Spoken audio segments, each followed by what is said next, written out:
Dear learners, you are welcome again in my online class, and this class is powered by St. Joseph School and College. Dear learners, in my previous class, I was dealing with you about degree of adjectives. প্রিয় বন্ধুরা, পূর্বের ক্লাসের ধারাবাহিকতায় তোমরা জানো যে আমরা আছি ট্রান্সফরমেশন অফ সেন্টেন্সের বিষয় নিয়ে। তো আমাদের শুরুতেই আজকে যেটা করব, আমি আগেই বলেছি যে ডিগ্রি অফ অ্যাডজেক্টিভ নিয়ে আমরা প্রথমে আলোচনা করব। তো আজকে আমরা তারই ধারাবাহিকতায় আমরা আজকে করব পজিটিভকে পজিটিভ টু কম্পারেটিভ, অর্থাৎ কিভাবে পজিটিভ ডিগ্রিকে কম্পারেটিভ ডিগ্রি করতে হয় সেটাই আমরা শিখব। তো প্রিয় বন্ধুরা, তোমরা দেখতে পাচ্ছ যে পজিটিভের কয়েকটি রুলস রয়েছে। তো এর মধ্যে প্রথম রুলসটি আমি এখানে লিখেছি, তোমরা একটু দেখো যে আমরা কিভাবে এটা সমাধান করব। রুলসে বলা হচ্ছে যে পজিটিভটি নো আদার যুক্ত হলে, অর্থাৎ যে পজিটিভ ডিগ্রিটার আমরা কম্পারেটিভ করব সেটা যদি নো আদার যুক্ত হয় তাহলে আমরা কি করব। তো এক্ষেত্রে তোমরা এখানে একটি স্ট্রাকচার দেখতে পাচ্ছ যে প্রথমে প্রদত্ত বাক্যের শেষের সাবজেক্ট লিখব প্লাস ভার্ব লিখব এবং অ্যাডজেক্টিভের সিএফ। প্রিয় বন্ধুরা, এখানে সিএফ বলতে যেহেতু আমরা কম্পারেটিভ ডিগ্রি করব, অবশ্যই সেটারই শর্টকাট আমি লিখেছি এখানে সিএফ, মানে কম্পারেটিভ ফর্ম। অ্যাডজেক্টিভের কম্পারেটিভ ফর্মটি দিব এবং তারপরে যেটা দিব দেন এনি আদার। কেন দিব? মনে রেখো, নো আদার থাকলেই আমরা কম্পারেটিভ ফর্মটির পরে যে ফ্রেজটি লিখব সেটি হচ্ছে than any other, plus no আদারের পর থেকে ভার্বের পূর্ব পর্যন্ত, অর্থাৎ নো আদারের পরে যা থাকবে একেবারে তার ভার্বের পূর্ব পর্যন্ত আমরা লিখে দিব। আমরা তাহলে এই স্ট্রাকচার অনুযায়ী আমরা যদি এই উদাহরণটির সমাধান করি তাহলে আমরা কি করতে পারি দেখি। যে এখানে উদাহরণে লেখা আছে, এটি একটি positive degree, no other boy in the class is so tall as Tamal. তো প্রিয় বন্ধুরা, এখানে দেখতে পাচ্ছ যে এই বাক্যটি কিন্তু আসলেও নো আদার যুক্ত, নো আদার যুক্ত পজিটিভ ডিগ্রি। নো আদার যুক্ত পজিটিভ ডিগ্রি থাকলে আমরা কম্পারেটিভ ফর্ম ইউজ করব এবং দেন এনি আদার, এই ক্লুটা মনে রাখতেই হবে আর কি, দেন এনি আদার ইউজ করব। তাহলে আমরা কি করতে যাচ্ছি এখানে, তাহলে এই বাক্যটিতে প্রথম সাবজেক্ট, শেষের সাবজেক্ট, প্রদত্ত বাক্যের শেষের সাবজেক্ট কি? তমাল। তাহলে আমরা প্রথমে কি লিখব? তমাল। বাক্যের ভার্ব হচ্ছে ইজ, তমাল ইজ। এরপরে বলা হচ্ছে ভার্বের পরে অ্যাডজেক্টিভের কম্পারেটিভ ফর্ম লিখব। তাহলে অ্যাডজেক্টিভটা কি বন্ধুরা? অ্যাডজেক্টিভটা হচ্ছে টল। তাহলে টল থেকে কি লিখব? Comparative form taller. Tamal is taller. এরপরে বলা হচ্ছে দেন এনি আদার লিখব।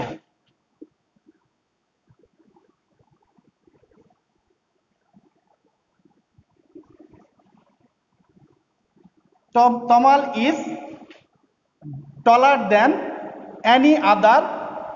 তারপরে বলা হচ্ছে দেন এনি আদারের নো আদারের পর থেকে ভার্বের পূর্ব পর্যন্ত। তাহলে নো আদারের পর থেকে ভার্বের পূর্ব পর্যন্ত হচ্ছে এই অংশটা। তাহলে আমরা এখন লিখে দিব any other boy in the class. তাহলে প্রিয় বন্ধুরা দেখো যে আমরা এই স্ট্রাকচার অনুযায়ী শেষের সাবজেক্ট লিখেছি, ভার্ব লিখেছি, অ্যাডজেক্টিভের কম্পারেটিভ ফর্ম লিখেছি, তারপরে সূত্রে দেন এনি আদার লিখেছি এবং নো আদারের পর অর্থাৎ বয় থেকে ভার্বের পূর্ব পর্যন্ত আমরা এখানে লিখেছি boy any other in the class. তো প্রিয় বন্ধুরা, আমরা যদি এটা করতে পারি তাহলে অবশ্যই এটা করতে পারবো। এখানে আরেকটি এক্সাম্পল তোমরা দেখতে পাচ্ছ, এটার সমাধান আমরা করব। তো প্রিয় বন্ধুরা, এটি তোমরা হোমওয়ার্ক হিসেবে নিজে ট্রাই করবে, এজন্য এখানে তুলে দেওয়া হয়েছে।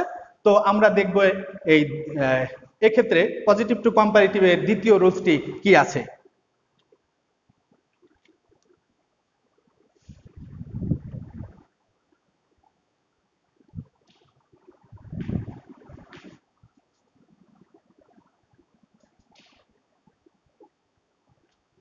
ডিয়ার লার্নার্স, আমরা দ্বিতীয় রুলসে দেখতে পাচ্ছি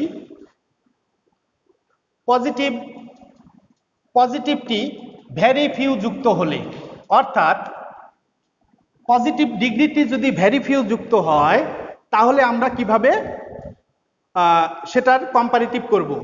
তো প্রিয় বন্ধুরা, এখানে তোমরা স্ট্রাকচারটি দেখতে পাচ্ছ যে প্রথমেই নো আদার যুক্ত বাক্যটির যেভাবে কম্পারেটিভ করেছিলাম ঠিক একই রকম।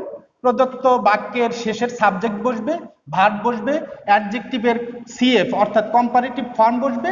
এখন বিষয়টি হলো দেন, আগে বসতো দেন এনি আদার, এখন বসছে দেন মোস্ট আদার। এবং ওইখানে যেরকম নো আদারের পর থেকে ভার্বের পূর্ব পর্যন্ত বসতো, এখন ভেরি ফিউ এর পর থেকে ভার্বের পূর্ব পর্যন্ত বসিয়ে দিলেই আমাদের এটি কম্পারেটিভ হয়ে যাবে। তো প্রিয় বন্ধুরা, আমরা দেখি যে এটি একটি উদাহরণ। এখানে দেখো বাক্যটি শুরু হয়েছে, এটি একটি পজিটিভ ডিগ্রি এবং এটি ভেরি ফিউ দিয়ে শুরু হয়েছে। তো আমরা স্ট্রাকচার অনুযায়ী প্রথমে লিখব শেষের সাবজেক্ট, অর্থাৎ এখানে আছে গোল্ড। ভেরি ফিউ মেটালস আর অ্যাজ প্রেসাস অ্যাজ গোল্ড, অর্থাৎ শেষের সাবজেক্টটি কিন্তু গোল্ড। তাহলে আমরা লিখব এখানে, দুঃখিত,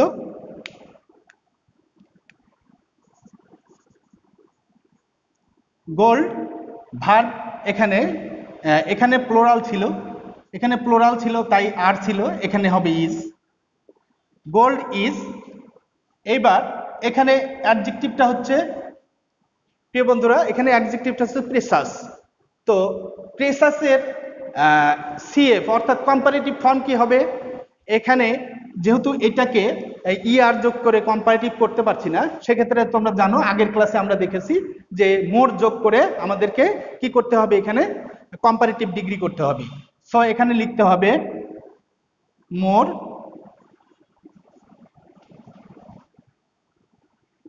মোর প্রেসাস। এরপরে তোমরা জানো যে ভেরি ফিউ থাকলে আমাদের কি কিন্তু কম্পারেটিভ ফর্মটির পরেই, কম্পারেটিভ ফর্মের পরে দেন মোস্ট আদার ইউজ করতে হয়। তাহলে আমরা এখানে লিখব দেন মোস্ট আদার। প্রিয় বন্ধুরা, মোস্ট আদার লিখেছি এবং মোস্ট আদারের পরে বলা হয়েছে ভেরি ফিউ এর পর থেকে ভার্বের পূর্ব পর্যন্ত, অর্থাৎ এখানে ভেরি ফিউ আছে, অর্থাৎ ভেরি ফিউ এর পর থেকে ভার্বের পূর্ব পর্যন্ত, এটা ভার্ব।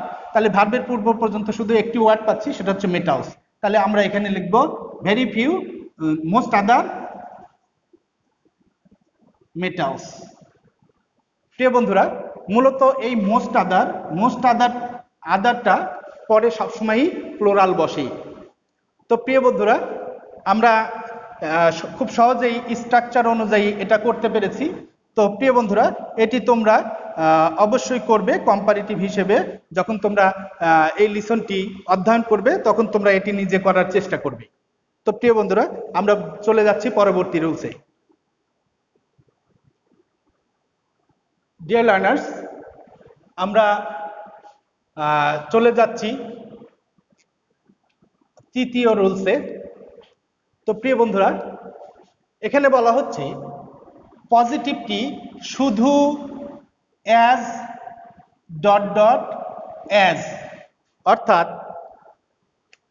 শুধু অ্যাজ ডট ডট অ্যাজ যুক্ত যদি হয় তাহলে আমরা এই স্ট্রাকচারটি অনুযায়ী তার কম্পারেটিভ ডিগ্রি করব। তো এখানে দেখতে পাচ্ছ যে লেখা হয়েছে শেষের সাবজেক্ট বসবে পূর্বের মতোই, ভার্ব বসবে এবং এখানে আরেকটি যেটা হবে সেটা হচ্ছে নট ইউজ করতে হবে এবং অ্যাডজেক্টিভের সিএফ অর্থাৎ কম্পারেটিভ ফর্ম ইউজ করব এবং এক্ষেত্রে দেন এনি আদার বা দেন মোস্ট আদার এগুলো ব্যবহারের প্রয়োজন নাই। এখানে শুধু আমরা তুলনার জন্য দেন ইউজ করব এবং প্রদত্ত বাক্যের শেষের সাবজেক্টটি লিখব। তো প্রিয় বন্ধুরা, দেখি এই স্ট্রাকচার অনুযায়ী আমরা এটাকে করার চেষ্টা করি। তো প্রিয় বন্ধুরা, শেষের সাবজেক্টটা হচ্ছে হিজ ব্রাদার। তো প্রিয় বন্ধুরা, আমরা এখানে প্রথমে লিখতে পারি, বাক্যটি পজিটিভে দেওয়া আছে, he is as tall as his brother, অর্থাৎ সে তার ভাইয়ের মতোই কি লম্বা। অর্থাৎ আমরা লিখতে যাচ্ছি তার ভাই তার চেয়ে লম্বা নয়, অর্থাৎ হিজ ব্রাদার, বাক্যের ভার্ব হচ্ছে ইজ, হিজ ব্রাদার ইজ, এবার আমরা দেখতে পাচ্ছি নট লিখতে হবে, হিজ ব্রাদার ইজ নট। এরপরে তোমরা যেটা দেখতে পাচ্ছ যে এখানে অ্যাডজেক্টিভটা রয়েছে, এর সিএফ অর্থাৎ কম্পারেটিভ ফর্ম আমাদের করতে, যেহেতু আমরা এটাকে পজিটিভ টু কম্পারেটিভ করছি, মনে রাখবে এটা একটি বেসিক ধারণা, তুমি যে ডিগ্রি করবে অবশ্যই সেই ডিগ্রিতে অ্যাডজেক্টিভের সেই ডিগ্রিটাকে তোমাকে ইউজ করতে হবে। তো এখানে যেহেতু পজিটিভ ছিল তাই পজিটিভ ডিগ্রি ছিল, এখানে যেহেতু কম্পারেটিভ করব, এবার আমরা এই অ্যাডজেক্টিভটার কম্পারেটিভ ডিগ্রি ইউজ করব। তাহলে আমরা লিখতে যাচ্ছি টলার।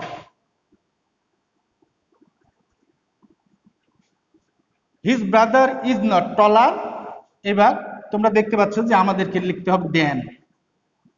দেন এখানে সাবজেক্ট হচ্ছে হি। তো প্রিয় বন্ধুরা, আমরা লিখলাম his brother is not taller than he. তো প্রিয় বন্ধুরা, this one is for you and for your homework. এটা তুমি ট্রাই ইয়োরসেলফ, নিজেরা চেষ্টা করবে। এজন্য আমি এখানে একটি কোশ্চেন রেখে দিলাম, Harry is as clever as a fox. তো প্রিয় বন্ধুরা, মূলত এই তিনটি রুলস, কিন্তু এইটাকে এখানে আরেকটি সিকোয়েন্স আছে যেটাকে আমি চতুর্থ রুলস হিসেবে তোমাদেরকে প্রেজেন্ট করেছি। তো সেটা আমরা এখন দেখব। ডিয়ার লার্নার্স, 3 নম্বর রুলসটির মতোই এখানে 3কে আবার 3-এর আরেকটি সিকোয়েন্সকে আমি চতুর্থ রুলস হিসেবে প্রেজেন্ট করেছি, একটু আলাদাভাবে, যেন তোমাদের আলাদাভাবেই মনে থাকে। তো প্রিয় বন্ধুরা দেখো, পজিটিভটি শুধু not so dot dot as, অর্থাৎ আগে ছিল শুধু অ্যাজ ডট ডট অ্যাজ, এখন কিন্তু এখানে এসেছে কি not so dot dot as যুক্ত হলে তখন আমাদের স্ট্রাকচারটা হবে শেষের সাবজেক্ট প্লাস ভার্ব প্লাস আগে আমরা নট দিয়েছি, কিন্তু এখানে মানে প্রশ্নেই নট থাকবে, তাই এখানে আমরা নটটা ইউজ করব না, এবং অ্যাডজেক্টিভের কম্পারেটিভ ফর্ম প্লাস দেন প্লাস প্রদত্ত বাক্যের প্রথম সাবজেক্ট বসবে। তো আমরা দেখি প্রিয় বন্ধুরা যে স্ট্রাকচারটি অনুযায়ী আমরা এটা করতে পারি কিনা। তো প্রিয় বন্ধুরা দেখো, বলা হচ্ছে শেষের সাবজেক্ট, তাহলে আমরা লিখব, বাক্যটিতে লেখা আছে he is not so stupid as his brother, সে তার ভাইয়ের মতো নির্বোধ নয়। তাহলে আমরা এটা লিখতে পারি হিজ ব্রাদার ইজ স্টুপিড, এটি হচ্ছে অ্যাডজেক্টিভ, এর কম্পারেটিভ ফর্ম হচ্ছে, তোমরা জানো এটার সাথে ইআর যোগ করে স্টুপিড আর আমরা বলতে পারবো না, তাহলে আমরা লিখব more. His brother is more stupid.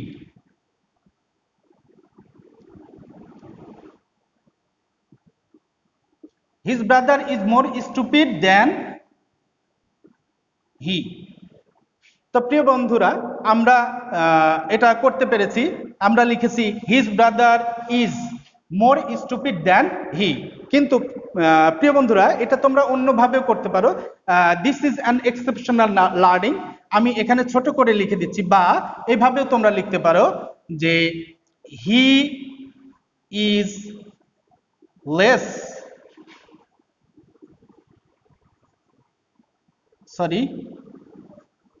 stupid than his।